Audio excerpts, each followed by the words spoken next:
नमः सिद्धेभ्यः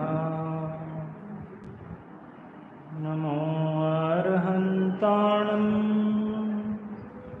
नमो सिद्धाणं नमो आयर्याणं नमो वज्रायाणं नमो रे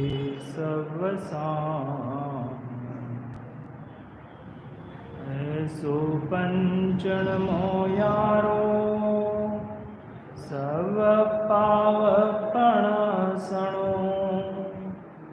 मंगलाणं च सवेसिं परमं हवै मंगलम् मंगलं भगवान् वीरो मंगलं गौतमो गणी मंगलं कुन्दाद्यो जैनधर्मोऽस्तु मंगलम् सर्वमंगलमांगल्यं सर्वकल्याणकारकं प्रधानं सर्वधर्माणां जैनं जयतु शासनम् नमियोणजिणं वीरम् अनन्तवर्णानदंसनसहावं वोच्चामिणीयं सारं केवलीसुधकेवलीगणितं नमकर अनन्तोत्कृष्टदर्शन ज्ञानमय जिन वीर को कहूँ नियम सार सुकेवली श्रुत केवली परिकथित को श्रुत केवली परिकथित को।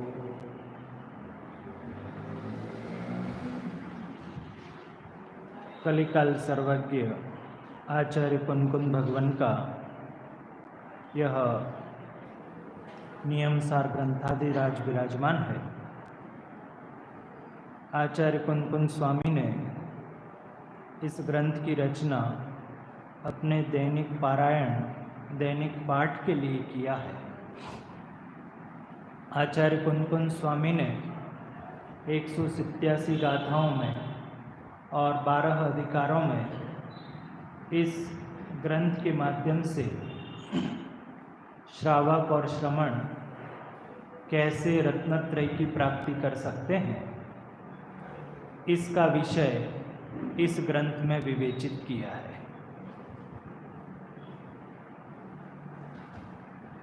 दशलक्षण महापर्व का पावन प्रसंग है। हम क्षमा, मार्दव, आर्जव आदि आत्मा के स्वभाव भावों की जानकारी करते हुए आज उत्तम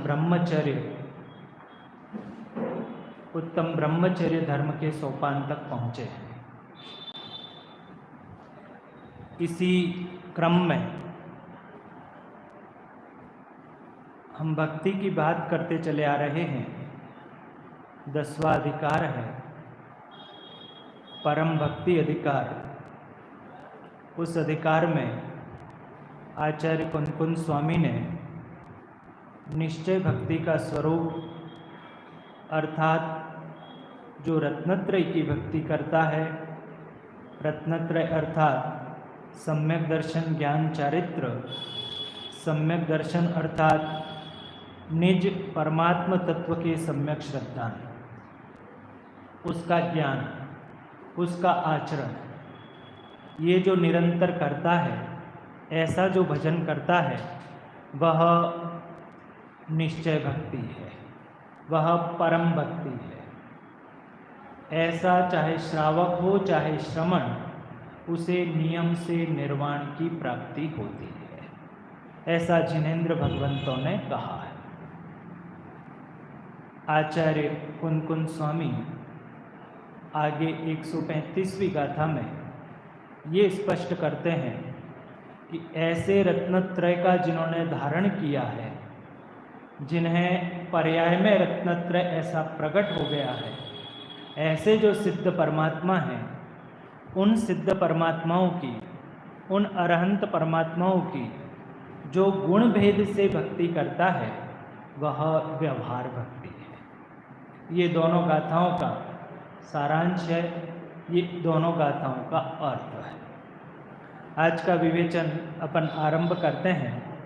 गुणों की चर्चा अपन कर रहे हैं। उन सिद्ध परमात्माओं के कौन से गुण हैं, उन अरहंत परमात्माओं के कौन से गुण हैं, उन गुणों की अपन को चर्चा करनी है। आज उत्तम ब्रह्मचर्य का पावन अवसर है और हमारे पास समय अभी 10 बज चुके हैं और प्रतिदिन के अनुसार हमारे पास आधा घंटा है। भाई साहब ले लो ना एक्स्ट्रा, है? आकुलता नहीं हो किसी को, क्योंकि आज विषय बहुत है, क्योंकि इसकी अंतिम क्लास है और बहुत विषय है, बहुत चर्चा करनी है, लेकिन समय की बाउंडेशन है। उस समय की बाध्यता के बीच अपन पूरा का पूरा विषय आपके सामने खोलने का प्रयास करते हैं। अपन चर्चा करते चले आ रहे हैं गुण भेद की। अपन ने सहारा लिया है, आश्रय लिया है, आधार लिया है आचार्य समंतभद्र देव का। आप्तमीमांसा ग्रंथ में आचार्य समंतभद्र देव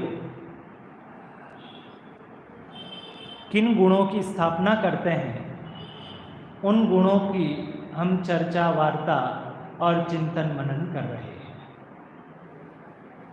आचार्य अमृतचंद्र स्वामी, आचार्य कुनकुन स्वामी, पद्म प्रबलधारी देव जो टीकाकार हैं इस ग्रंथ के, उन्होंने जो भक्ति के स्वरूप में लिखा और जो गुण भेद की बात करी है, तो अपन गुण भेद क्या होते हैं, उन गुण भेदों को जानने के लिए न्याय ग्रंथ आप्तमीमांसा, क्या नाम है ग्रंथ का? आप्तमीमांसा। किसके द्वारा लिखा हुआ है? आचार्य समंतभद्र देव। वही आचार्य समंतभद्र देव जिन्होंने रत्नकरंड श्रावकाचार लिखा है।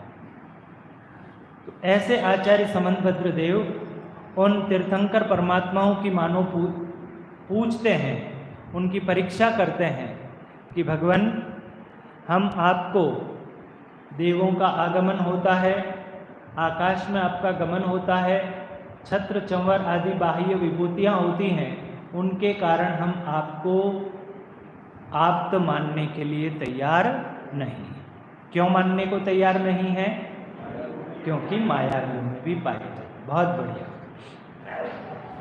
फिर कहा कि हमारा परम औदारिक शरीर है ना, हमें भूख प्यास इत्यादि नहीं लगती, पसीना नहीं आता, तो ऐसे समस्त दोषों से हम रहित हैं, इसलिए हमें आप्त मानो। तो वहाँ पर आचार्य समंतभद्र देव ने कहा कि हम इनके कारण भी, हे महावीर, हम आपको आप्त नहीं मान सकते। क्यों? क्यों? राग सहित देवों में भी ये तो स्थितियां पाई जाती हैं, इसलिए हम इसके कारण भी आपको नहीं मान सकते।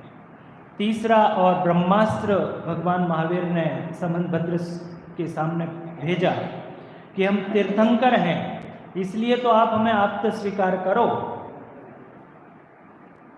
तब आचार्य समंतभद्र देव ने कहा कि तीर्थंकरत्व के कारण भी हम आपको आप्त स्वीकार नहीं कर सकते। क्यों? क्योंकि आपके समस्त तीर्थंकरों के, यहाँ समस्त तीर्थंकर बोलूं तो आदिनाथ से महावीर ऐसे मत लेना,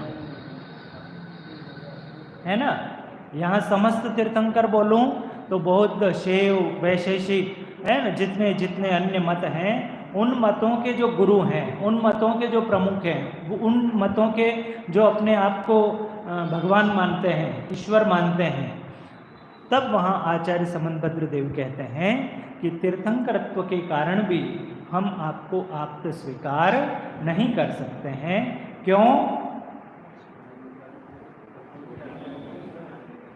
भाई साहब परस्पर विरोध है कि आपके वचनों में है ना, कोई क्या कहता है कोई क्या कहता है, तो हम किस बात को माने? तो आपके वचनों में परस्पर विरोध है, इसलिए हम तीर्थंकरत्व के कारण भी आपको आप्त स्वीकार नहीं कर सकते। ये हमारी 9 दिनों तक जो पढ़ाई हुई है उसका सार अभी तक आपके सामने प्रस्तुत किया है। अब आज का विषय आरंभ करते हैं। तैयार है ना सभी सुनने के लिए? बहुत ही मन वचन काय से और बहुत ही दृढ़तापूर्वक और पूरी तल्लीनतापूर्वक विषय को सुनने के लिए तैयार रहें। बहुत ही सुंदर विषय आरंभ होना है कि जब अन्यमति के साथ चर्चा होती है, जब स्वमत में चर्चा होती है, तो वहाँ पर आगम का सहारा लिया जाता है।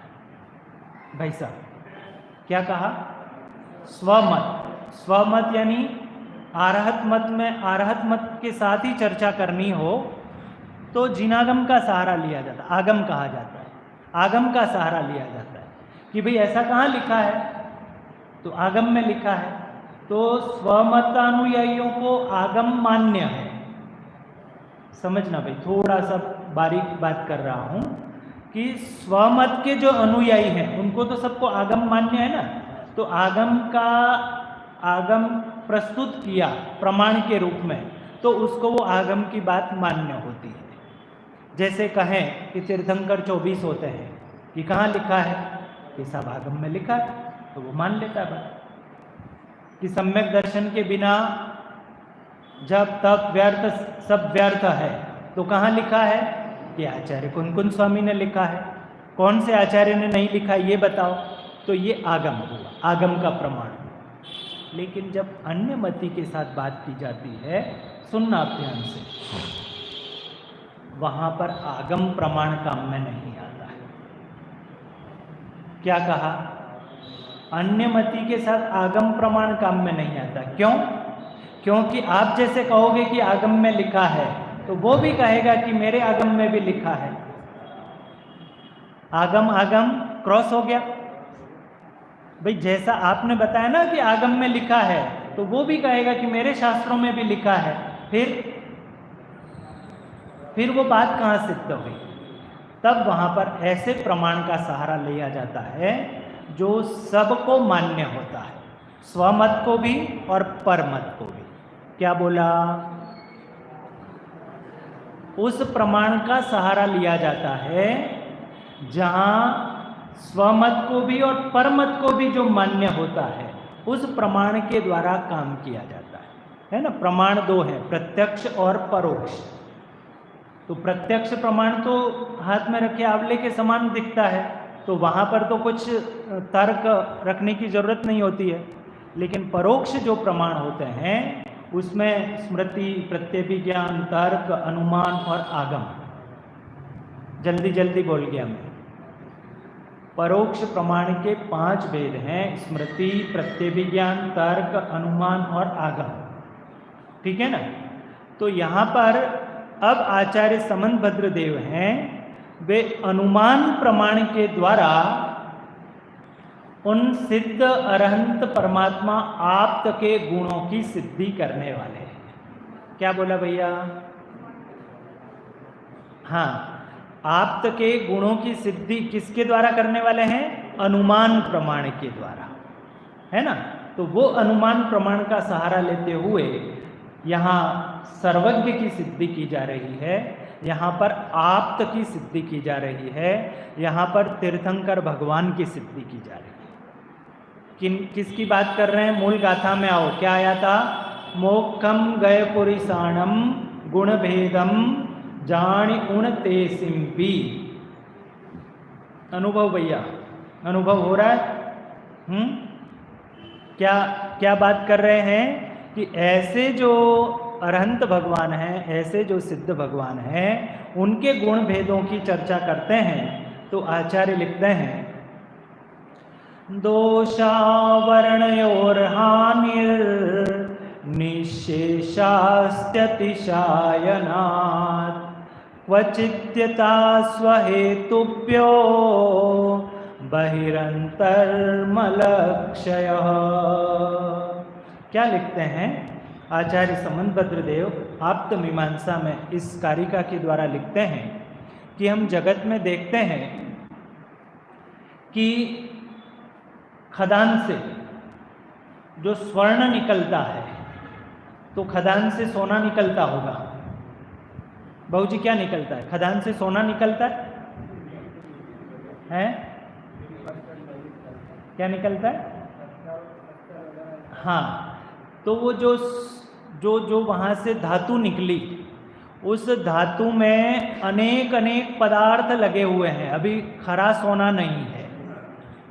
तो जगत में सुनना, ध्यान से सुनना इस चीज को भाई, दोषावर्णयोर हानिर निशेषास्थिति शायनाद क्वचित्यता स्वहेतुभ्यो बहिरंतर्म लक्षय। कि जो सोना खदान से निकला तो उसमें अभी कितनी किट्ट कालिमा आदि लगी हुई है, लेकिन जगत में ऐसा किट्ट कालिमा लगा हुआ पदार्थ भी जब उसे शुद्ध किया जाता है तो वह शुद्ध प्रकट होता है। दोष और आवरणों की अतिशय हानि किसी किसी में देखी जाती है। मैं छंद बोला था ना, दोषावर्णयोर हानिर निशेषास्त्यति शायनात्, कि दोष और आवरणों की हानि किसी किसी में बहुत बहुत हानि देखी जाती है। उदाहरण दिया था आपको, कौन सा? सोने का। खदान से सोना निकला तो सोना निकलता है, तो क्या निकलता है? उसमें अनेक किट्ट कालिमा आदि लगी हुई होती है। वो 1 किलो का कोई धातु निकली तो उसमें कहीं 1 ग्राम स्वर्ण निकलता है। समझ में आई? तर्क दिया, ये प्रमाण दिया, आदमी को कैसे जचाओगे आप? तर्क देना पड़ेगा ना, कि जैसे जगत में जो किट्ट कालिमा संयुक्त, किट्ट कालिमा से सहित जो पदार्थ निकलता है उसे प्रोसेस किया जाता है, तो प्रोसेस से वह शुद्ध हो जाता है। क्लियर? उदाहरण समझ में आया? ऐसे ही ये संसारी प्राणी, ये जीव अनादिकाल से ज्ञानावरण आदि और अन्य दोष है ना, ज्ञानावरण आदि कर्म और दोषों से ये लिप्त है, लेकिन कोई एक ऐसा हो सकता है जिसमें दोष और आवरणों की पूर्ण हानि संभव है। समझ में आया आगम भाई? ये तर्क समझ में आया कि नहीं आया? नहीं आया, फिर बोलता हूं। आपको समझ में आया बहन जी, दीदी? समझ में आया? क्या बोलते हैं कि भाई जगत में क्या मिला? पत्थर मिला, धातु निकली सोने की खदान से। कितना गहराई में गए हैं? हजारों किलोमीटर की गहराई में गए तो वो पत्थर निकला। वो पत्थर शुद्ध सोना मिला कि क्या मिला? मिलावट थी उसमें। तो अब मैं आपसे पूछता हूं, उसको शुद्ध सोना किया जा सकता है कि नहीं किया जा सकता? कैसे किया जा सकता है? प्रोसेस से, है ना। उसको 36 ताव बोलते हैं, क्या बोलते हैं? उसको अग्नि में तपाया जाता है, तो तपाया जाता है तो खरा सोना प्रकट होता है। तो दोष थे उस पे, जो धातु निकली थी ना वो दूषित था, आवरण थे उस पे, तो उन सब दोषों और आवरणों को हटाया गया कि नहीं हटाया गया? एक प्रोसेस से। ठीक है, ऐसे ही यह जीव अनादिकाल से दोष और आवरणों से सहित है। जैसे उस धातु जो निकली थी, उस धातु को प्रोसेस करके, ताव देकर, अग्नि में तपा करके जैसे शुद्ध किया गया, ऐसे ही ये जीव भी उग्र तप धारण करके स्वसन्मुख होकर के यह शुद्ध होता है। समझ में आई बात भैया? स्वानुभव अंकुर। तो जैसे वो खरा सोना हुआ, शुद्ध हुआ, ऐसे ही दोष और आवरणों की पूर्णतः हानि जगत में किसी में संभव है। अभी ये नहीं कहा कि महावीर में है, अभी ये कहा कि जिसने राग द्वेष काम आदि जीते, सब जब जान लिया दूसरी बात है, पहले गुण की बात कर रहे हैं। जिसने राग द्वेष कामादिक जीते, तो जिसने प्रोसेस के द्वारा स्वतत्व को जानकर, निज शुद्धात्म तत्व को जानकर, समझ में आ रहा है भाई? कठिन लग रहा है भाई? अंकुर भाई, अभिषेक जी, अनुभव जी, भैया सुनो भाई, ध्यान से सुनो। अब तो थोड़ा तो कठिन होगा ना?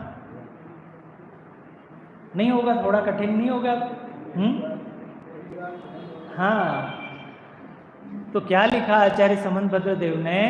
दोषावरणयोर हानिर निश्चेषास्ति शायनात् क्वचिद्यथा स्वहेतुभ्यो बहिरंतर्म लक्ष्य, कि ऐसे अंतरंग परिणामों के द्वारा, उग्र तप के द्वारा ऐसे दोष और आवरण हैं, उन आवरणों की किसी न किसी में हानि पूर्णतः संभव है। अब उसको ये लगता था ना अन्यमति को, ऐसा कैसे हो सकता है, तो उसको जचा रहे हैं, धीरे धीरे उस बात को सिद्ध कर रहे हैं। तो ये जो है दोषावरणयोर हानिर, देखो इस पे बार बार मैं क्यों बोल रहा हूँ, ये पंक्ति बार बार क्यों बोल रहा हूँ, कि जो आवरण है, जो दोष है, उन सब दोषों को जिन्होंने दूर किया है, राग और द्वेष जिनके दूर हुए हैं, क्या बोलते हैं उनको? वीतरागता। पहले गुण की चर्चा की यहां पर। कौन से गुण की चर्चा की है? पहले गुण की। पहला गुण क्या है? वीतरागता। कि जिनमें वीतरागता है, कैसी वीतरागता है? कि समस्त प्रकार के राग और द्वेष जिनके बीत गए हैं। तो ऐसा जो वीतरागी जो हैं, तो सबसे पहले किस गुण की चर्चा की है? जिसने राग द्वेष कामादिक जीते। यहां किस बात की सिद्धि करनी है? सर्वज्ञता की सिद्धि करनी। तो सबसे पहले जिनमें वीतरागता प्रकट हुई है, पहले गुण की चर्चा की। पहला गुण, पहले गुण के लिए क्या कारिका लिखी? दोषावर्णयोर हानिर निश्चेषास्ति शायनात् क्वचिद्यथा स्वहेतुभ्यो बहिरंतर्म लक्ष्य। अब आगे जो सिद्धि करते हैं, अगली कारिका में सर्वज्ञता की सिद्धि करते हैं। सूक्ष्मांतरित दूरार्था प्रत्यक्षा कस्यचिद्यथा अनुमेयत्वतो अज्ञादि रीति सर्वज्ञ संस्थिति। आपको समझ में नहीं आया होगा, अब मैं बोलता हूँ वो समझ में आएगा। क्या कहते हैं आचार्य भगवान? कि मैंने सबसे पहले इसीलिए कहा था कि स्वमत में आगम प्रमाण काम में आता है, परमत में अनुमान प्रमाण काम में आता है। आचार्य भगवान ने यहाँ कहा कि यदि पर्वत पर अग्नि जल रही है ना, धुआं और अग्नि जैनाचार्यों का प्रसिद्ध उदाहरण है, अनुमान प्रमाण का प्रसिद्ध उदाहरण है। किस प्रमाण से सिद्ध करेंगे? अनुमान प्रमाण। भाई साहब अभिषेक जी क्या बोला? अनुमान प्रमाण। अनुमान प्रमाण से। तो अनुमान प्रमाण कैसा होता? हम जो अनुमान करते हैं वो हमारे अनुमान प्रमाण नहीं है, हमारे तो धोखे हैं। हम बोलते हैं ना कि हमें अनुमान है कि आज बारिश आएगी, तो वो तुम्हारा अनुमान कभी कभी धोखा भी दे जाता है। हवा निकली है तो अनुमान है कि ऐसा होगा, वो अनुमान प्रमाण नहीं है। तो अनुमान प्रमाण कौन सा? कि आचार्य समंतभद्र देव कहते हैं कि यदि पर्वत पर अग्नि है और उसका धुआं उठ रहा है, तो पर्वत पर रहने वाला जो व्यक्ति है वो तो प्रत्यक्ष देख रहा है। किस चीज को दिख रहा है? धुआं और अग्नि दोनों को। लेकिन वो पर्वत पर जो रहने वाला व्यक्ति था वो मैदान में आया है और उसने पर्वत पर धुआं उठता देखा है। उसको ये निर्णय है, स्मृति प्रत्यभिज्ञान तर्क के द्वारा उसको ये निर्णय है कि यत्र यत्र धूमः तत्र तत्र वह्निः, जहाँ जहाँ धुआं होता है वहाँ वहाँ अग्नि होती है। तो अब वो व्यक्ति जिसने निर्णय कर रखा है, वो व्यक्ति मैदान में है, तो अब उसने धुआं उठता देखा, तो धुएं को देख करके वह अग्नि का अनुमान लगाता है। तो जिसको अनुमान से, सुनना भाई ध्यान से, जिसको कोई व्यक्ति अनुमान से जानता है उसे जगत का कोई व्यक्ति तो प्रत्यक्ष जानने वाला होता है। आगम भाई समझ में आ रही बात? पूरी ताकत लगाकर मैं बात कर रहा हूं कि पूरा ये सर्वज्ञ सिद्धि जो 10 दिनों का जो सार है वो सार आपको आज पहुंच जाए। सार के लिए कितनी मेहनत करनी पड़ती है पता है आपको? भाई दवाइयाँ होती हैं, तो उसमें क्या होता है? सत होता है। आयुर्वेद जो दवाइयाँ होती है ना, तो वो पूरा का पूरा वृक्ष की वृक्ष उठा के नहीं लाते हैं, वो पूरा का पूरा फल नहीं लाते हैं, उस फल में से उसका सत निकालते हैं और उन सत से दवाई बनती है। तो सत जो होता है वो हमारे लिए औषधि का काम करता है। तो अब ये पूरा का पूरा सत निचोड़ आप तक पहुंचाने का प्रयास है। तो क्या कहा कि कोई व्यक्ति मैदान में है वो तो उसे अनुमान से जानता है, लेकिन पर्वत पर रहने वाला व्यक्ति कैसे जानता है? प्रत्यक्ष जानता है। तो अब यहाँ पर आचार्य भगवान ने 3 उदाहरण दिए, सूक्ष्म, अंतरित और दूर। सूक्ष्म पदार्थ अर्थात परमाणु आदि। भाई हम परमाणु आदि को कैसे जानते हैं? अनुमान से जानते हैं। समझना भाई साहब, ये सारा क्या स्कंद है ना? परमाणु किसको कहते हैं? जिसका सूक्ष्म टुकड़ा भी नहीं किया जा सकता, उसको बोलते हैं ना परमाणु। तो ये स्कंद हमको दिखता है, हम चर्म चक्षुओं वालों को, तो हमको तो ये प्रत्यक्ष दिख रहा है, लेकिन हम अनुमान करते हैं कि इसमें अणुओं का ये संगठन है, सूक्ष्म। ख्याल में आई बात? इससे नहीं समझ में आएगी तो मैं आगे और बात कर रहा हूं, उससे समझ में आएगी।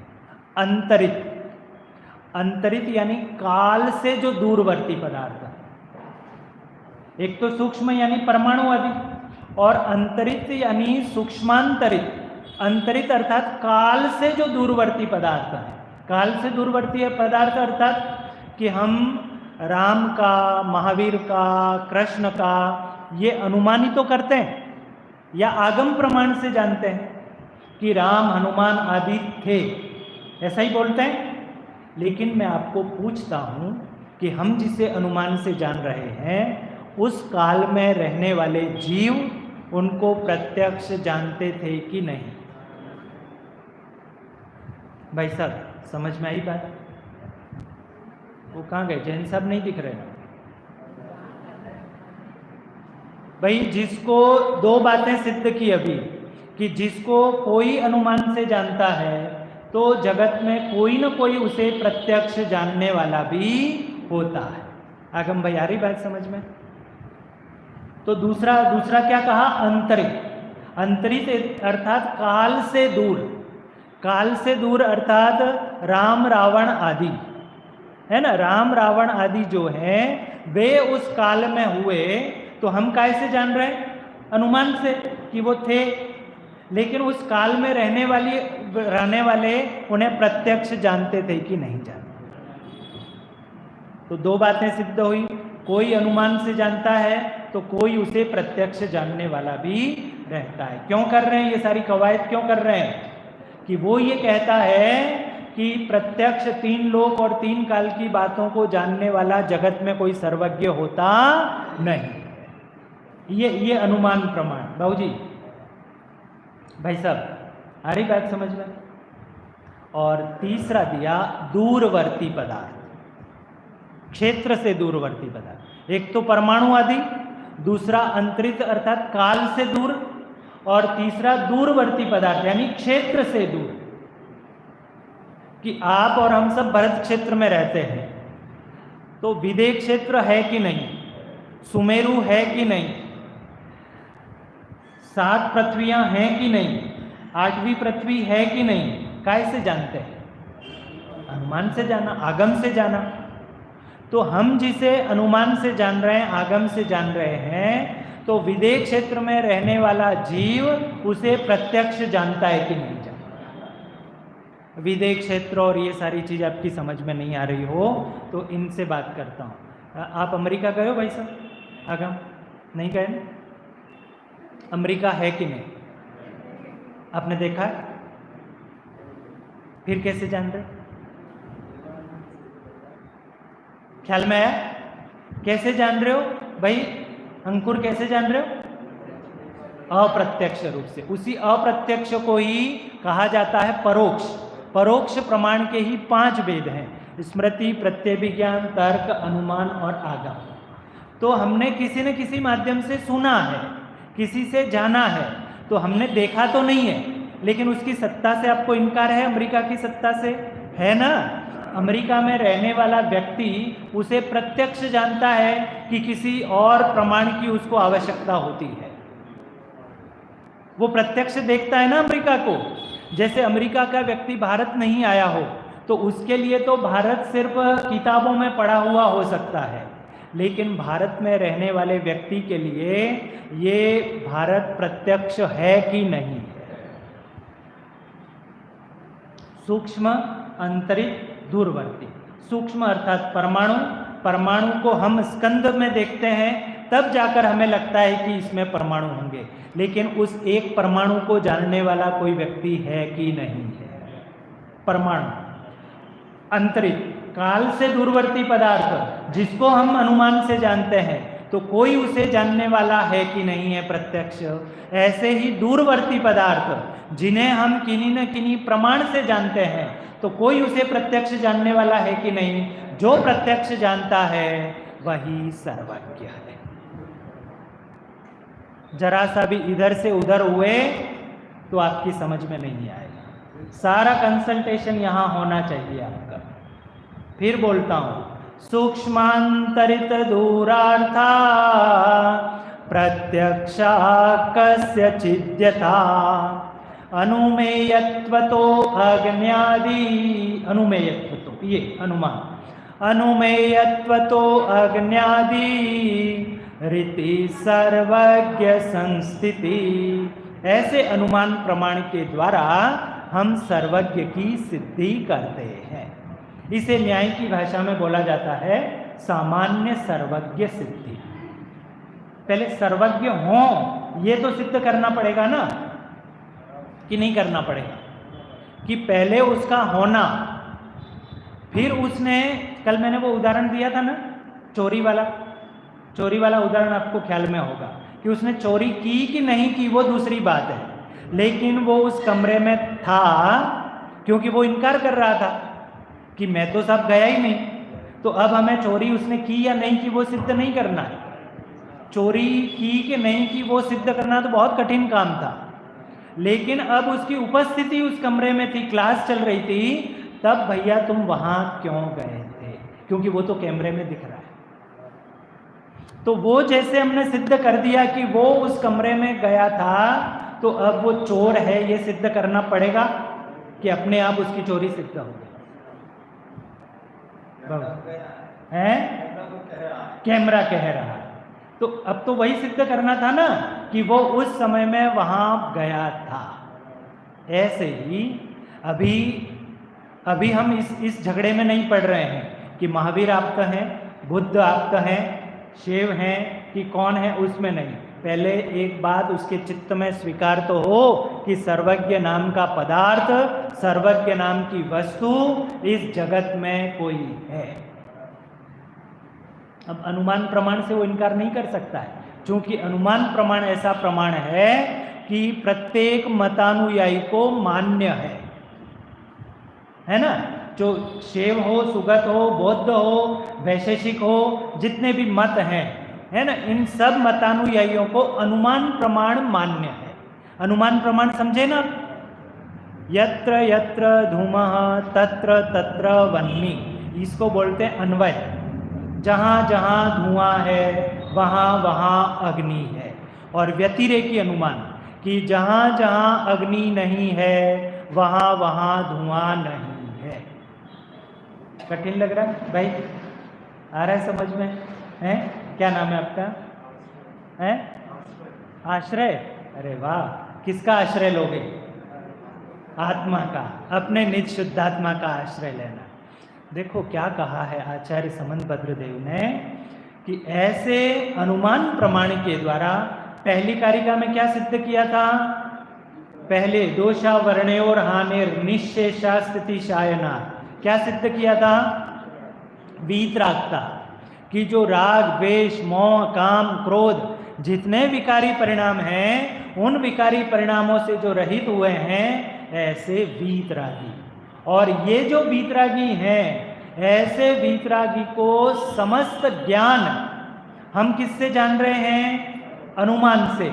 और जिनको जो प्रत्यक्ष जानता है, तीन बातें कही थी, सूक्ष्म अंतरित और दूरवर्ती पदार्थ। तो जिनको कोई अनुमान से जानता है उन्हें कोई प्रत्यक्ष जानने वाला है। तो ऐसा जो प्रत्यक्ष जानने वाला है, क्या कहा था?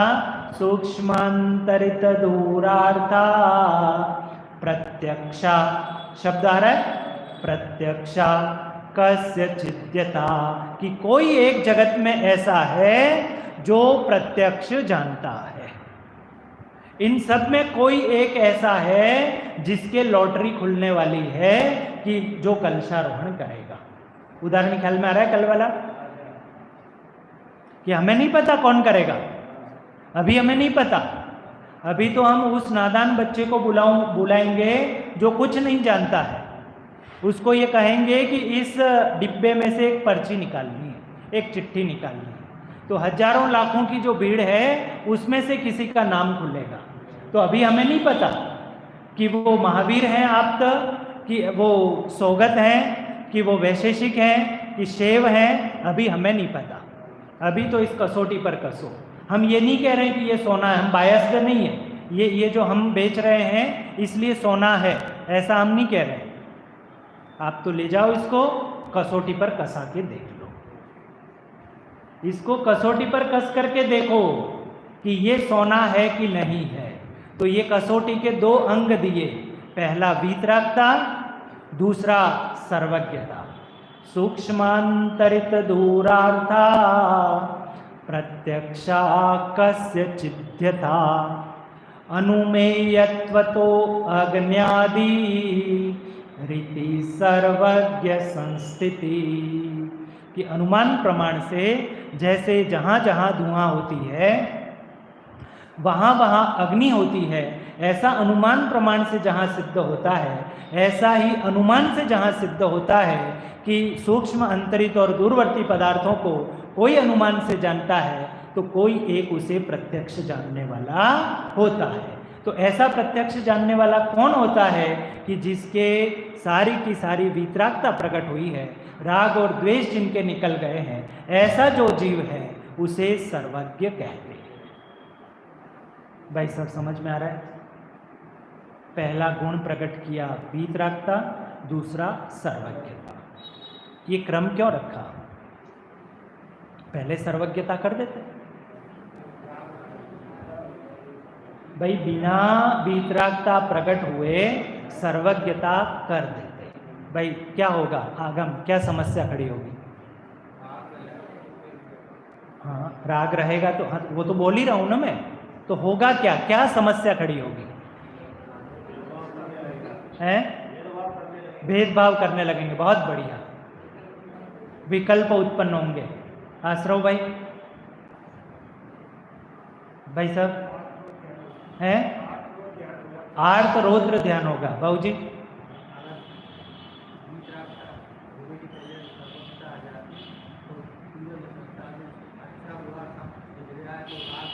राग द्वेष होंगे। कुल मिलाकर बात यह है कि सर्वज्ञता यानी क्या? सर्वज्ञता यानी तीन लोक तीन काल की बातें प्रत्यक्ष दिखेंगी। क्या कहा? प्रत्यक्ष दिखेंगी।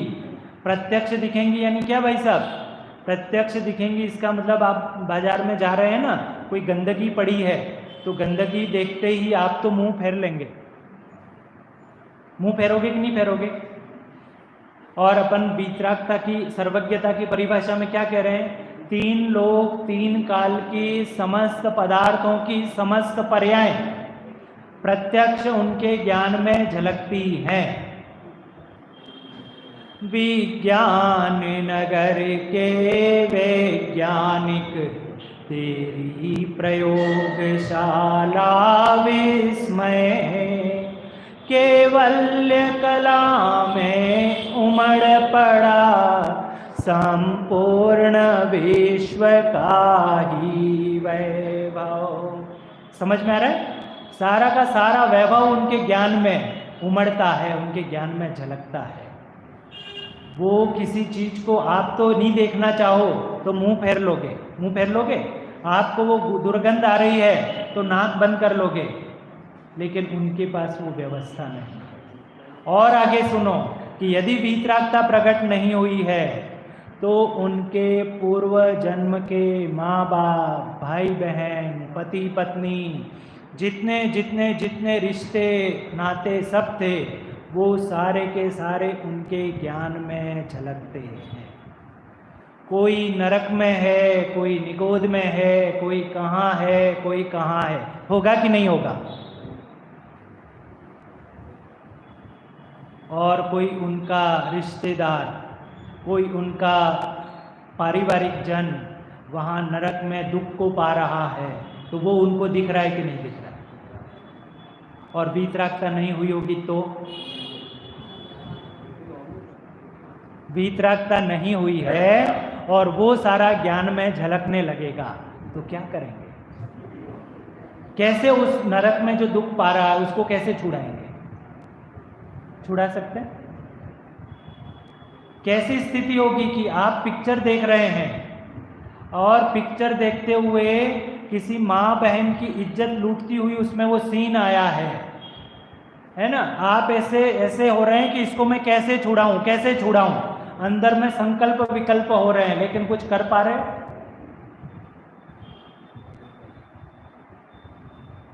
ऐसे ही यदि वीतरागता प्रकट हुए बिना सर्वज्ञता प्रकट हो जाए तो उनका 24 घंटे संकल्प विकल्प आर्त रौद्र परिणामों में ही जाएंगे। इसलिए सर्वप्रथम वीतरागता और फिर सर्वज्ञता। भाई समझ में आ रही बात आपको? किसकी बात कर रहे हैं? मोक्षम गय पुरीसाणम गुण भेदम जानी उणते सिंपी। तो वीतरागता की बात की, सर्वज्ञता की बात की कि साहब ये बात तो हमें समझ में आई कि ये सर्वज्ञ हैं, लेकिन हमें तो ये तो बताओ कि मैं कैसे सर्वज्ञ हूँ। मैं अर्थात महावीर पूछ रहे हैं कि तुम मुझे इन कारणों से नहीं मान रहे थे, तो अब तुम मेरे पास ही क्यों आए? कि सर्वज्ञ की जब सिद्धि करी तुमने तो अब मेरे पास ही क्यों आए? जिसने राग द्वेष कामादिक जीते सब जग जान लिया। दो गुणों की चर्चा की। समझ में आई बात? वीतरागता की और सर्वज्ञता की, दो कारिकाओं के माध्यम से दो गुणों की सिद्धि की। प्रासुक भाई, अज्ञान धीरे धीरे प्रासुक हो रहा है कि नहीं हो रहा है? अज्ञान छट रहा है? प्रासुकता की तरफ बढ़ रहे हो ना? तो क्या कहा कि ऐसी जो वीतरागता, ऐसी जो सर्वज्ञता है, वो सर्वज्ञता, क्या गजब का छंद लिखा है आचार्य समन भद्रदेव ने। सत्वमेवासि निर्दोषो युक्ति शास्त्रा विरोधी वाक् अविरोधो यदिष्टं ते प्रसिद्धेन न बाध्यते। क्या लिखते हैं? त्वमेवासि, त्वम यानी तुम। वो दादाजी पूछ रहे थे ना कि भक्ति में तुम, तेरे लिए ऐसा लिख सकते हैं कि नहीं लिख सकते हैं, बोल सकते हैं कि नहीं?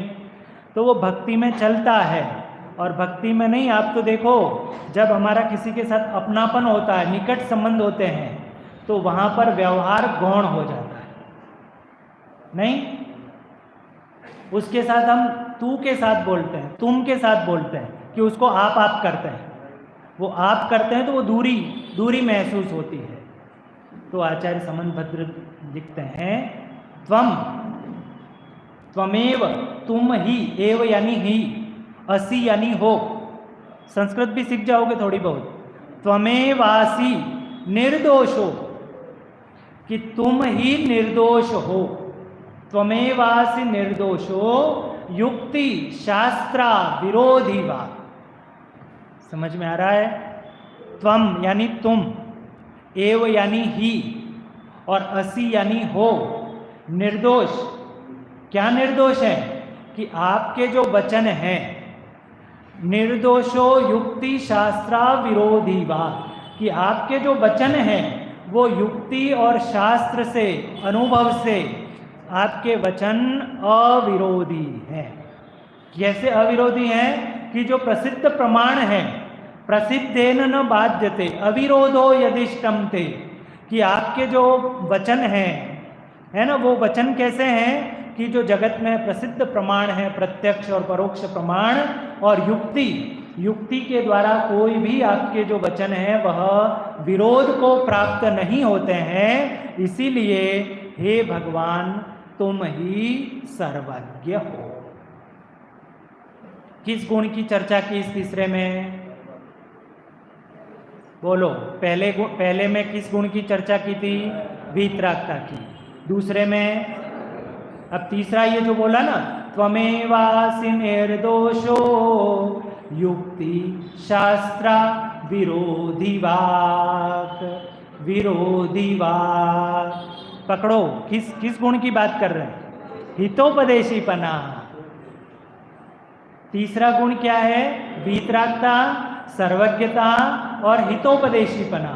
वो जो हितोपदेशीपना है वो आप में है। क्यों आप में है?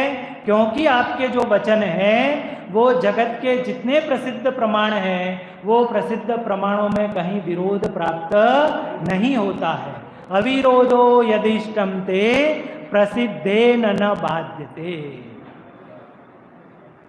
जिसने राग द्वेष कामादिक जीते सब जग जान लिया, सब जीवों को मोक्ष मार्ग का, सब जीवों को मोक्ष मार्ग का। क्या, कौन सा गुण आया? आगे मत बढ़ो, वो पूजन में एकदम फटाफट बढ़ जाते हो, ऐसे मत बढ़ो आगे। मोक्ष मार्ग का जो उपदेश देते हैं, जिसने मोक्ष मार्ग का, कैसे? कि साहब मैं इनको उपदेश दूंगा तो मुझे ये भगवान मानेंगे, इनको मैं उपदेश दूंगा तो ये मुझे त्रिलोकीनाथ मानेंगे। ऐसी वांछा से उन्होंने उपदेश दिया। क्या लिखा? निष्प्रह हो उपदेश दिया। भाई साहब, अनुभव जी, कुछ अनुभव हो रहा है? जिसने राग द्वेष कामादिक जीते सब जग जान लिया, सब जीवों को मोक्ष मार्ग का निष्प्रह हो उपदेश दिया।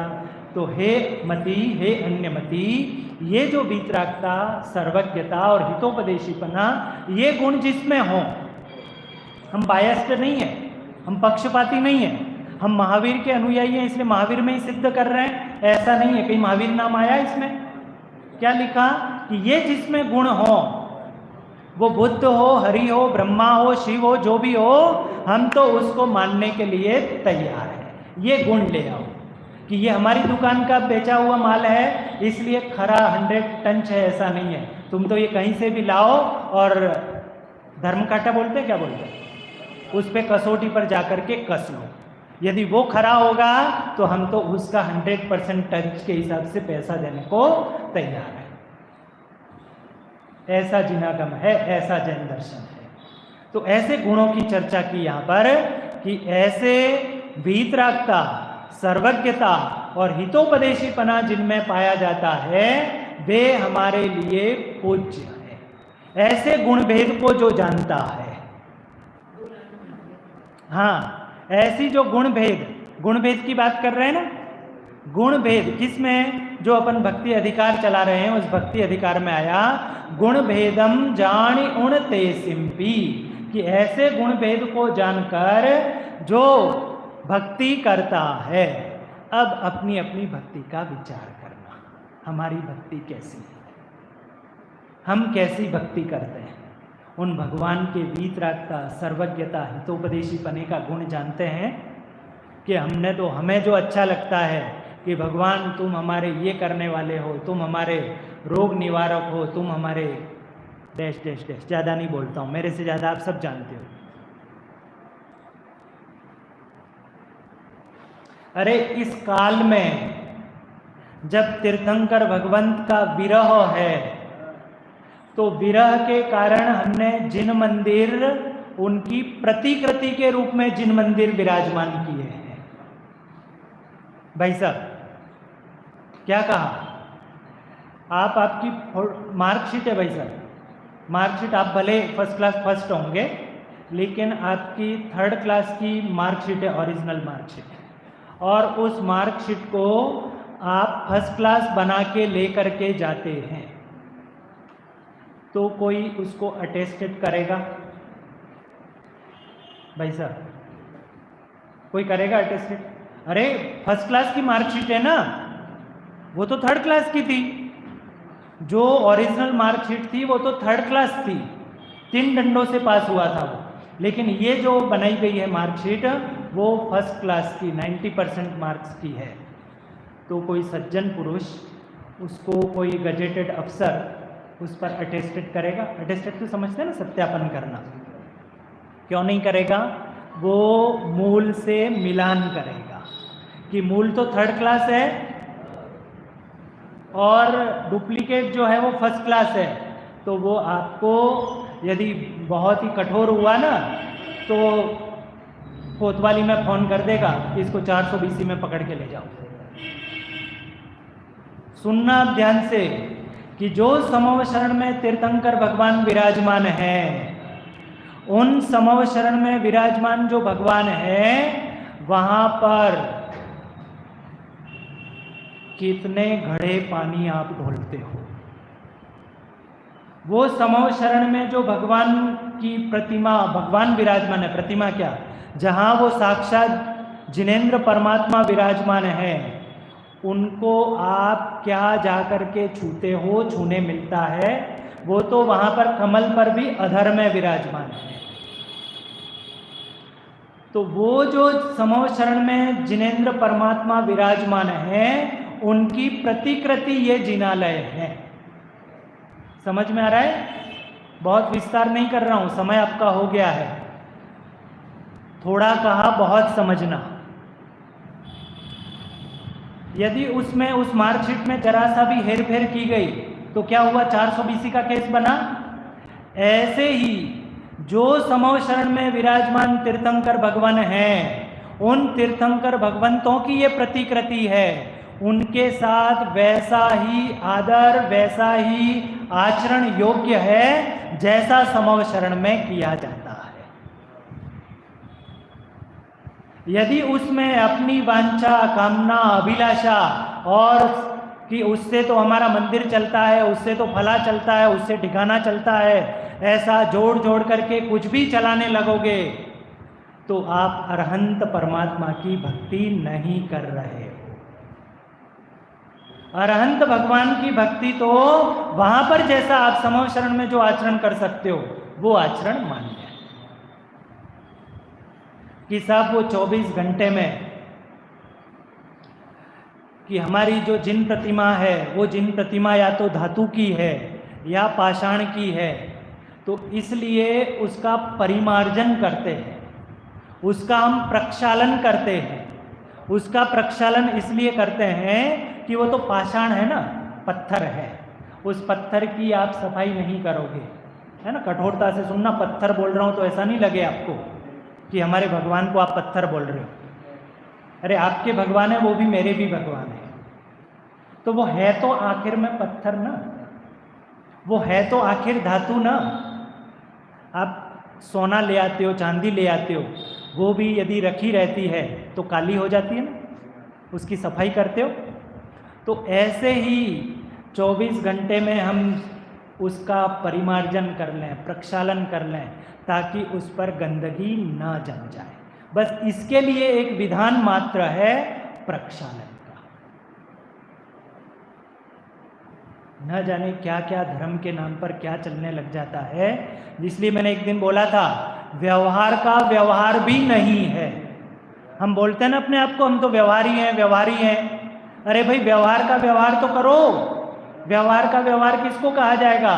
कि जो हमारे गुण हैं, उन गुणों से उनकी आराधना करो, उनको, उसको व्यवहार धर्म कहा जाता है। यहाँ तो गोल पूरा का पूरा, समझ रहे, सारी जो क्रियाएं होती हैं धर्म के नाम पर, जहाँ धर्म के नाम पर जो क्रियाएं होती हैं, उसमें यदि अविवेक है, सूत्र सुनना, लिख करके ले जाना, धार्मिक क्रियाओं में यदि अविवेक है तो पुण्य तो कहीं रहा और पाप ही लेकर के चल। धर्म की प्रत्येक क्रिया में, मैं अपने विषय से नहीं हटाऊं, गुण भेद की बात कर रहा हूं वैसा, है ना, विषयांतर होने की मेरी आदत नहीं है। जिस विषय को पकड़ता हूं ना, उस विषय पर ही चर्चा करता हूं। तो गुण भेद, जो हम तीर्थंकर भगवान की पूजा कर रहे हैं, तीर्थंकर भगवान की आराधना कर रहे हैं, कभी किसी समय में किसी कारणवश वो आवश्यकता रही होगी। एक उदाहरण देता हूं मात्र, घड़ी की ओर मत देखना आप लोग। पहले मैंने परमिशन ली थी ना, कि आप पूरा अपना 1 घंटा पूरा ले सकते हैं, है ना। कि जब हमारा आज़ादी का महोत्सव चल रहा था, आज़ादी प्राप्त करनी थी, है ना, जब हमारे स्वतंत्रता सेनानी आज़ादी को पाना चाहते थे, तो उस समय में सरकार ने, विदेशी सरकार ने, अंग्रेजी सरकार ने धारा 144 लगा रखी थी कि कोई भी 2 जन 5 जन एक साथ इकट्ठे नहीं हो सकते। लेकिन इतनी धार्मिक स्वतंत्रता थी, तब यूँ लगता था कि 2, 4, 5, 10 इकट्ठे हुए तो ये हमारी सरकार के विरोध में कुछ न कुछ रणनीति बना रहे होंगे। तो तब उस समय में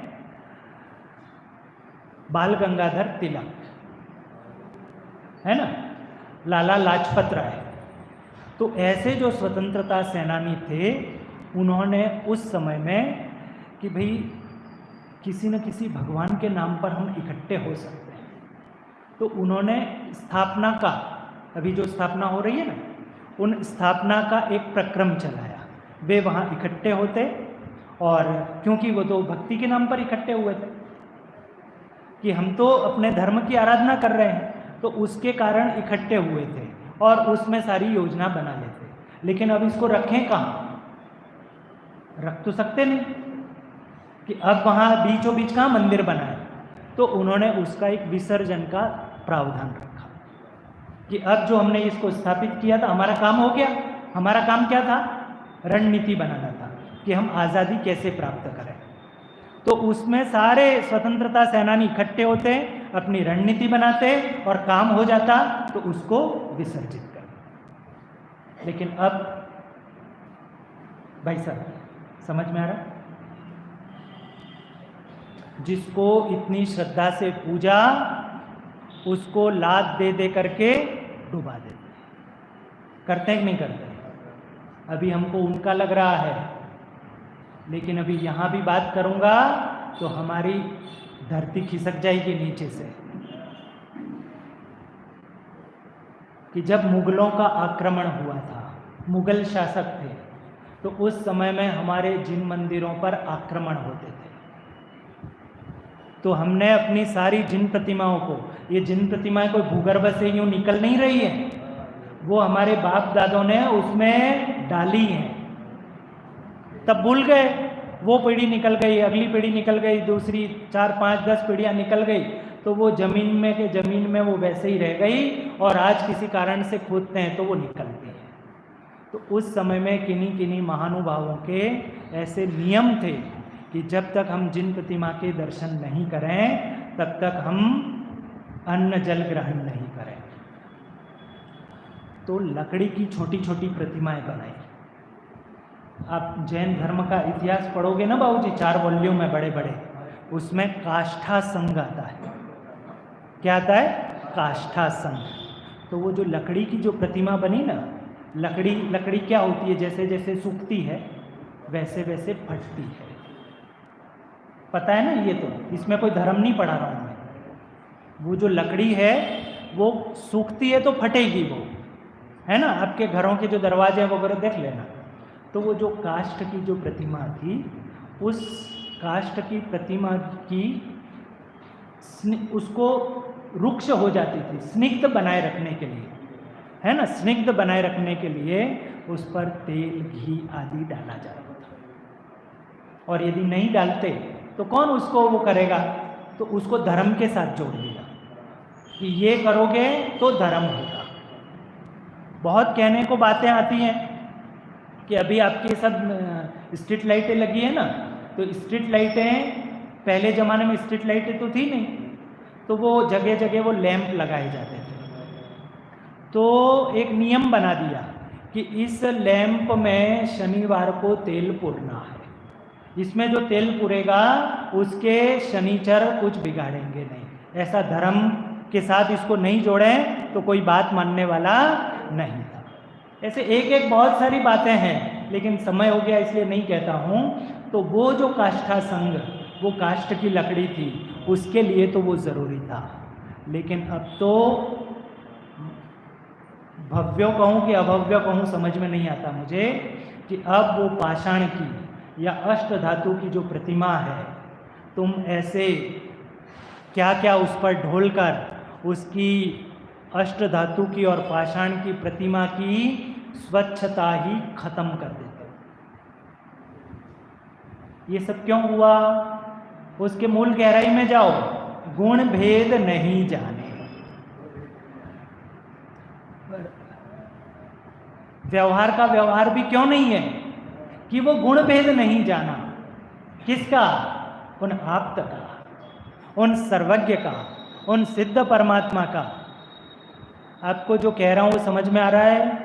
जितना कहा उतना समझ में आया है ना। जितना अभी तो कहने को बहुत है, लेकिन अब कह नहीं सकता हूँ, क्योंकि हर चीज़ का जहाँ अतिक्रमण किया जाता है, समय का भी यदि अतिक्रमण करूँगा तो जैसी पाकिस्तान की दशा होती है ना पूरे वर्ल्ड में, क्योंकि वो भारत की सीमाओं पर अतिक्रमण करता है, तो आज पाकिस्तान की स्थिति कैसे पूरे वर्ल्ड में अलग थलग। ऐसे ही भले मैं अच्छी और सच्ची बात करूँगा, लेकिन अतिक्रमण पे अतिक्रमण, अतिक्रमण पे अतिक्रमण करता जाऊँगा समय का, तो स्थिति खराब। इसलिए आप सबसे, जैसा हमने आरंभ में प्रतिज्ञा की थी कि हम निश्चय भक्ति की बात करते करते व्यवहार भक्ति की बात करेंगे, आचार्य समंतभद्र स्वामी का आश्रय लेकर, साथ में न्याय का आश्रय लेकर, कि न्याय ग्रंथ भी कोई कठिन नहीं होते हैं।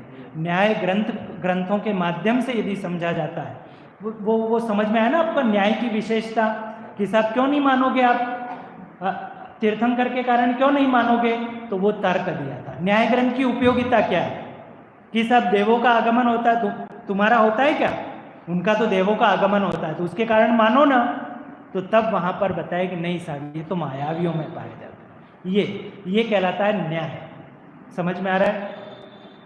तो ऐसे न्याय ग्रंथ के माध्यम से यदि हम जिनवाणी का वाचन पठन पाठन करते हैं तो हमारी श्रद्धा को कोई डिगा सकता नहीं।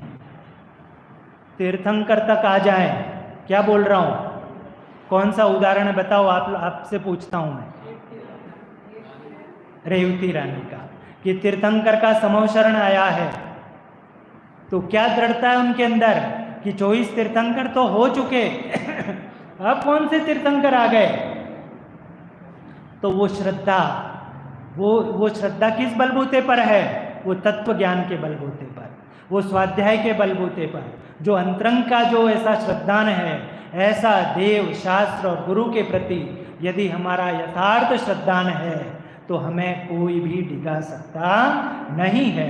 ऐसे सच्चे और यथार्थ गुणों को जान करके, पहचान करके हम यथार्थ में भक्त होवें, यथार्थ में भक्ति करें, और भक्ति करके फल में क्या कहा था अंकुर भाई? निर्वाण की प्राप्ति। प्रासुक भाई क्या कहा था? भक्ति के फल में क्या कहा था? निर्वाण की प्राप्ति। आगम भाई, भक्ति के फल में निर्वाण की प्राप्ति। ऐसी निश्चय और व्यवहार परक भक्ति करते हुए आप और हम सब निर्वाण की प्राप्ति करें, और उस सिद्ध दशा में पुनः हमारा मिलन हो, ऐसी मंगल भावना के साथ मैं आज की बात यहीं विराम।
अनुरोध है 5 मिनट आप लोग सब यथास्थान बैठ जाएं।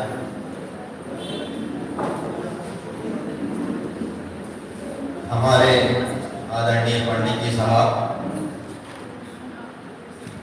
आज रात्रि का प्रवचन और उनका होगा, फिर उनसे मुलाकात तो ना होगी लेकिन उनकी याद जरूर आती रहेगी। आपसे बहुत ही विनम्रता पूर्वक अनुरोध कर रहा हूँ, कृपया यहाँ पर आ जाए।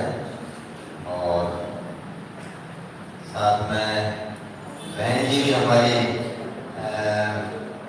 श्रीमती अनिता जी पधारी हुई है, उनका भी बहुत बहुत स्वागत, वंदन।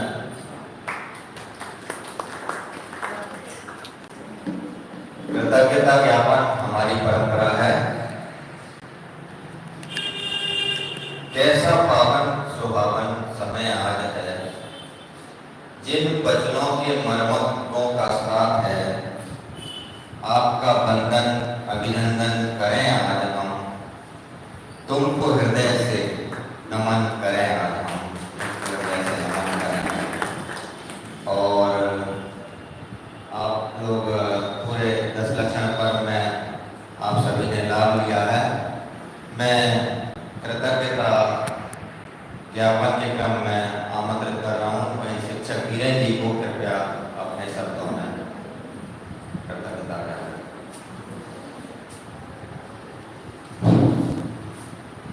सभी को जय जिनेन्द्र। मैं मोबाइल देख रहा था, एक मोबाइल में अपनी तरह एक बात लिखी हुई थी उसमें, जैसा कि उदाहरण दिया था पंडित जी ने सोने का। तो अफ्रीका में एक सोने की बहुत बड़ी खदान है, जिसमें विश्व का पूरे संसार का 16% सोना निकलता है। हालांकि सब्जेक्ट से तो नहीं है, बात अलग से है, लेकिन सुन लो, 16% सोना निकलता है। और उस खदान को कितनी गहरा खोद दिया है उन लोगों ने, 4 किलोमीटर नीचाई तक गहराई तक उन्होंने खोदा है, और 8000 टन पत्थर की इकाइयां उसमें निकलती है, तब उसमें से सोना मिल पाता है। ये बात मैंने सुनी, तो मैं अपने मित्रों के साथ जंगल में घूमने जा रहा था, 2 मित्र थे मेरे साथ में। मैंने कहा चलो कोई खदान अपने को भी मिल जाए या कोई चीज मिल जाए, गोल्ड मिल जाए। मैं जा रहा था, 3 जने जा रहे थे, गोल्ड तो नहीं मिला, लेकिन हमें एक वृक्ष के नीचे हमारे गुरुजी और गोविंद यानी भगवान खड़े मिल गए। जब भी मेरे को कोई समस्या आती है तो मैं नमो मंत्र का जाप करने लगता हूँ। तो जैसे मैंने दोनों को देखा तो मैं क्या करूँ, पहले पैर किसके चाहिए, गुरु जी के या भगवान के?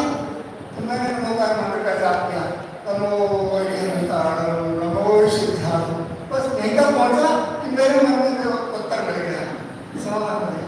मैंने कहा सिद्ध भगवान के पहले अहम भगवान को कभी याद किया, तो अहम भगवान ने हमें उपकार किया, वो उपदेश दिए, इसलिए हमारे गुरु जी हमें उपदेश देते हैं, इसलिए हम तुम्हें भगवान से भी बड़ा मानते हैं, ठीक है ना। तो जब मैं ये नमोकार मंत्र पढ़ रहा था तो मेरे को जवाब में मेरे मित्र ने कहा, अरे आपने हिंदी में भी तो लिखा है, ये क्या लिखा कि गुरु गोविंद तो नौकर काके लागू पाठ और बलिहारी गुरु आपकी योदा। उसने कहा आपने गुरु दोनों पढ़े, अपन ने पढ़ा है तो पहले गुरु जी की बैठ क्यों, बहुत बढ़िया। ये और जो मेरा तीसरा मिनट का वो संस्कृत का अच्छा आता था, मैंने संस्कृत में लिखा क्या लिखा, गुरु ब्रह्मा गुरु विष्णु गुरुदेवो महेश्वर गुरु साक्षात परब्रह्म तस्मै श्री गुरुवे नमः। नमस्कार संस्कृत में किया गया, बहुत बढ़िया बात है। तो ये हमने देखा न गुरु जी के पैर पहले सिए भगवान को कर दिए। अच्छा, हमारे गुरु जी जो है एक सरकारी कॉलेज में प्रिंसिपल है, और सबसे बड़ी बात खुशी की ये है कि आप गुरु जी भी हैं, शिक्षक भी हैं, और साथ में एक बहुत बड़े जैन शासक के विद्वान भी हैं। तो आपने हमारे शिक्षा विभाग को सुशोभित किया है, इसलिए मैं तो आपको यही कहूँगा कि आपने हमारे यहाँ से गाँव के शिक्षा विभाग में मान बढ़ाया है, इसलिए मैं भी आपको नमस्कार करता हूँ। तो गाँव के शिक्षा का मैंने सम्मान बनाया। अब शिक्षक होने के नाते विद्यार्थी को छात्र को कैसे समझाया जाए, ये तो हमने 10 दिनों में देखा है कि 2 बाधाओं को भी एक अक्षर एक शब्द को कैसे समझाना चाहिए, ये हमने देखा है। ये आपने समझा है कि कैसे तो अपने को मोक्ष प्राप्त करना है, तो सबसे पहले समय दर्शन ज्ञान प्राप्त करो, समय दर्शन ज्ञान कार्य, इसके द्वारा ही जो सच्ची भक्ति होती है वही हमारा मोक्ष का कारण होता है। हमने कहा विदा करके समझा पड़े, तो उन्होंने कहा कि जो देवगुरु शास्त्र का भगवान का जो गुणों के द्वारा भेद करके उनकी भक्ति करता है उसको व्यवहार भक्ति होती है। इस तरह से उन्होंने व्यवहार भक्ति और निश्चय भक्ति दोनों ही उन्होंने हम समझाए हैं। ऐसे अपने श्री पड़ी साहब का हम कैसे आभार व्यक्त करें। अब 5 मिनट के लिए हमारे बीच में से जा रहा है ऐसा हमको, तो हमें याद करना जरूर आएगी, लेकिन क्योंकि वो भी शिक्षक है, हम समझते हैं शिक्षक की भी कुछ समय की मर्यादा होती है, इसलिए उन्होंने जितना समय हमें दिया है हम उनके लिए आभार व्यक्त करते हैं। आदरणीय पंडित साहब को नमन बार धन्यवाद। आदरणीय पंडित जी साहब रितेश जी शास्त्री, आपने जयपुर से शास्त्री 91 से 96 तक टोडरमल स्मारक से अध्ययन किया और जगह जगह प्रवचन सभाओं में आप जाते हैं और वर्तमान में आप शासकीय सेवा में हैं और ध्रुवधाम महाविद्यालय में प्राचार्य के पद पर अपनी सेवाएं दे रहे हैं। आपके पुत्र भी शास्त्री हैं।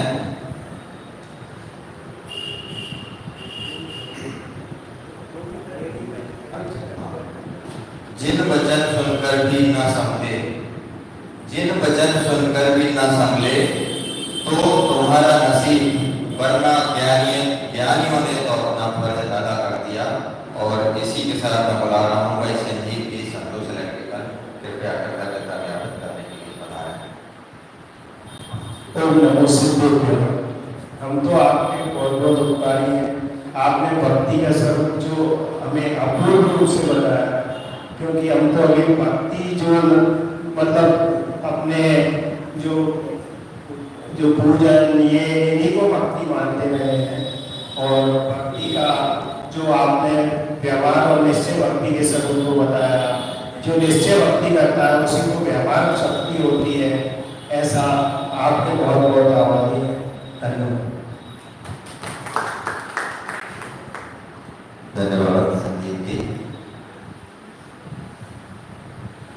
चहक उठा है ये मंदिर, ये प्रांगण, चहक उठा है ये मंदिर, ये प्रांगण जब से आप पधारे हैं। ऐसा लगता है कि जन्मों जन्मों से आप हमारे हैं, जन्मों जन्मों से आप हमारे हैं। और मैं बुला रहा हूँ भाई प्रासव जी को, कृपया आइए। पहला इन प्रदूषण पर में मुझे इस बार बुला करने का मौका मिला और आपके प्रवचन से मैंने लाभ लिया। कई बातें ऐसी थी जो मैंने पहले सुनी हुई थी, लेकिन उनकी डिटेलिंग मुझे ज़्यादा नहीं पता थी, लेकिन आपके प्रवचनों के माध्यम से मुझे उनके बारे में एक अच्छा खासा ओवरव्यू मिल गया है और अब आगे भी मैं उस पर प्रयास करूँगा कि अपने ज्ञान को और प्राप्त कराऊँ, ताकि आपका समय आगे भी हमें मिलता है, इसकी मेरी भावना है।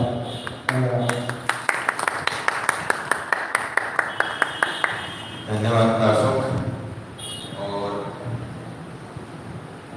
अंतिम वक्ता के रूप में मैं बुलाऊंगा अजय वकील साहब को, और कृपया पधारें। पंडित जी साहब के लिए मैं शब्द कुछ बोल रहा हूँ। आपकी नेकियों का कहाँ तक बखान करें, वह शब्द नहीं जो आपका उपकार बयान करें। आप तो अपने आप में शहंशाह हैं, आप तो अपने आप में शहंशाह हैं। वो शख्सियत है, आप वो शख्सियत हैं जिन्हें हम सब प्रणाम करें। आइए। सर्वप्रथम पंडित जी को बार नमस्कार। बंधु, अपने जीवन में औपचारिकताएं कम रखता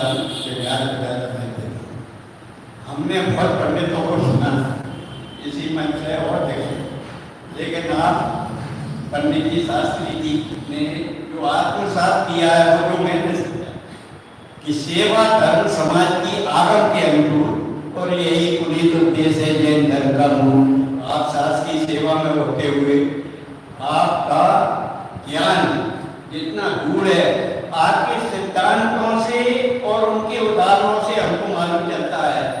मैं आपका अभिनंदन और आभार दोनों इन शब्दों में व्यक्त करता हूँ कि जिनकी वाणी में अमृत, भावों में बंधन है, जिनके मन देवालय श्वास श्वास चंदन है, ऐसे शास्त्री जी का, ऐसे पंडित जी का इस मंच पर अभिनंदन है। अभिनंदन।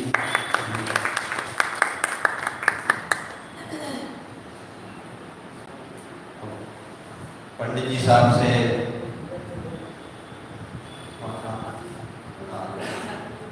मैं अनुरोध कर रहा हूँ उषा भाभी जी से, कृपया अपने विचार व्यक्त करें। ओम नमः शिवाय। मैं क्या कहूँ क्या नहीं। जब आना था तो मैंने सुनील प्रकार को मुझसे पूछा कि पंडित जी आ रहे हो, कैसे हैं? तो उनका जो जवाब था वो आपको सामने दिख ही रहा है, सहजता और सरलता की मूर्ति। और इसका पीछे का बैकग्राउंड में आपका सहयोग करने वाली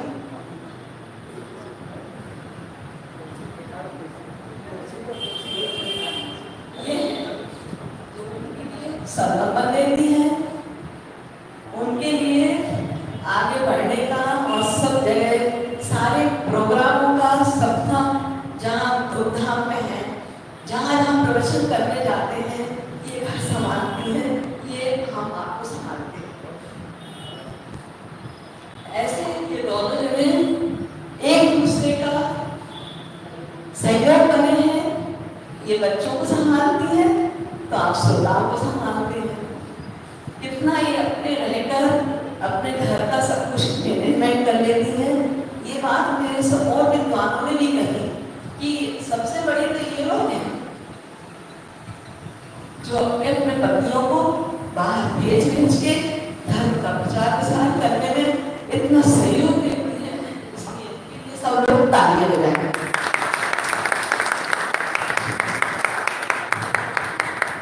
दूसरा ये कि पंडित जी का प्रवचन करें, रोज करें, समझ में आया, कठिन तो नहीं लगा, सबको सचेत करते हैं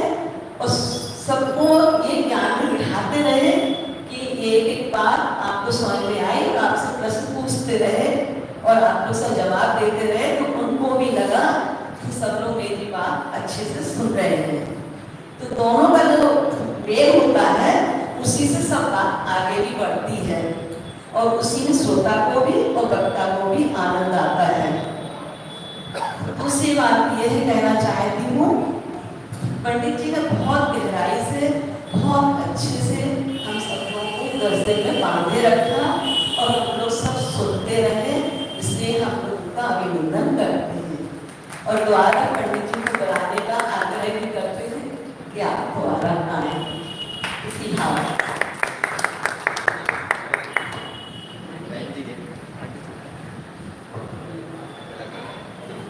चंद्रलेखा बहन जी से तिलक कीजिए आप। बहन जी यहाँ बता रही हैं आप।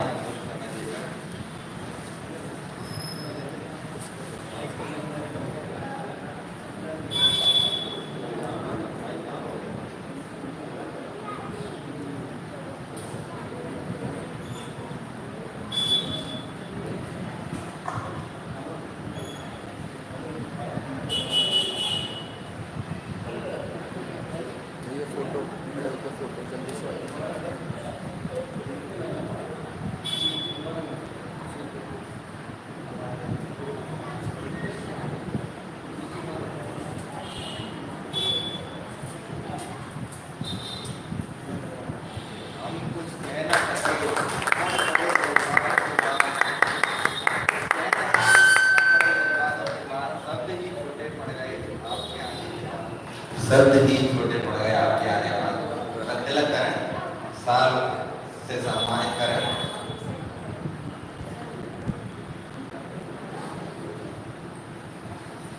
और मैं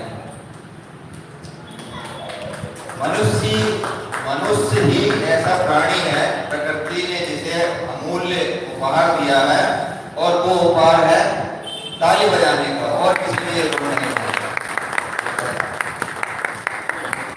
मैं अनुरोध कर रहा हूँ आदरणीय निकलन जी एडवोकेट साहब से, कृपया पंडित जी साहब को तिलक करें। अगर वो बोलेंगे तो बहुत अच्छा रहेगा।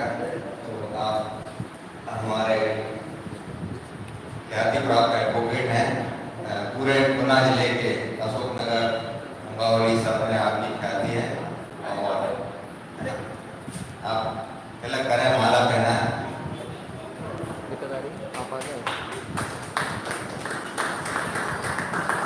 संजीव जी आया, सब लोग आया, साल श्रीफल भेंट करें आपकी सब लोग।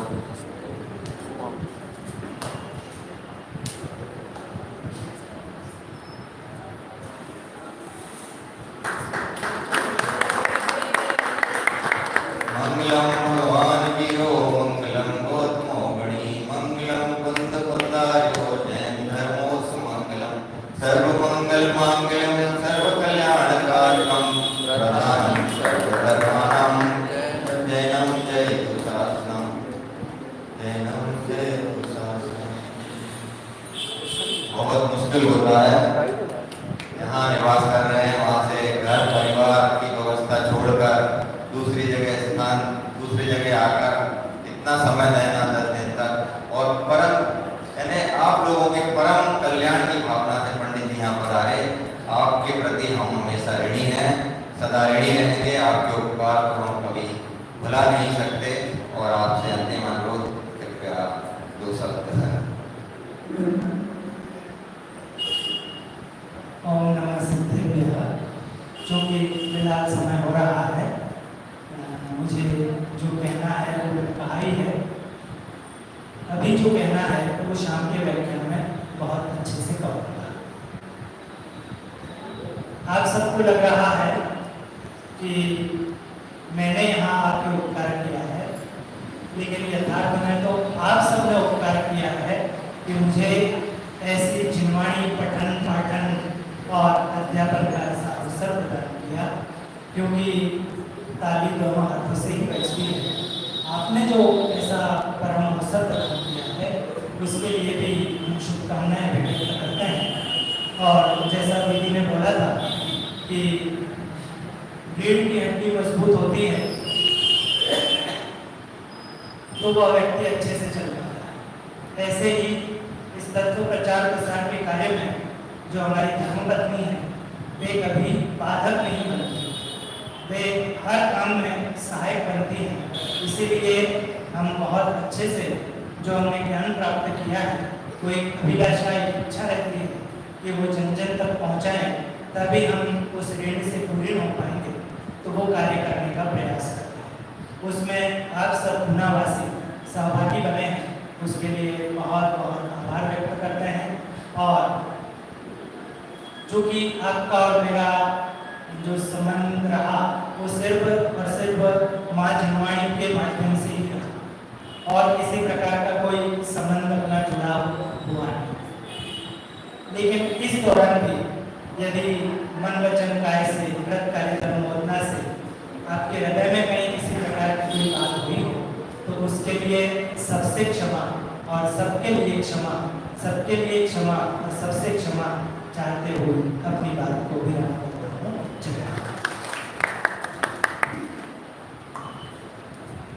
मेरी ओर से भी और आप सबकी ओर से भी पंडित जी साहब से और आदरणीय बहन जी से उत्तम क्षमा, उत्तम क्षमा, उत्तम क्षमा।